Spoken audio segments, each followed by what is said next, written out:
खोबऱ्याची चटणी करण्यासाठी येथे मी अर्धी वाटी सुकं खोबरं घेतलेलं आहे। पाव वाटी फुटाण्याचं डाळवं मिक्सर पॉट मध्ये घालूया।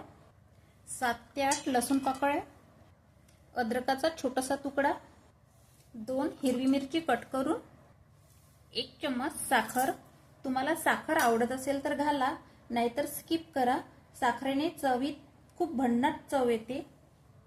साखरेने मात्र चटणीला भन्नाट चव येते। आणि चवीपुरते मीठ। आता हे कोरडे जिन्नस मिक्सरला फिरून घेऊ। आता लगेच यामध्ये थोडेसे पाणी घालून मिक्सरला पुन्हा फिरून घेऊ। आता ही खोबऱ्याची चटणी एका बाउल मध्ये काढून घेऊ।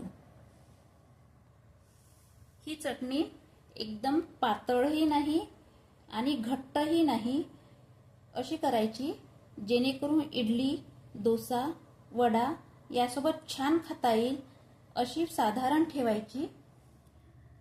आता चटणीला तडका देण्यासाठी येथे मी तेल गरम करायला ठेव।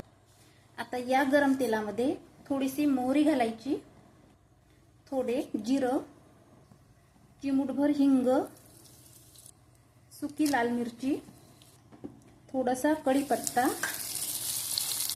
आता गॅस बंद करू, लगेच तडका चटणीवर घालूया।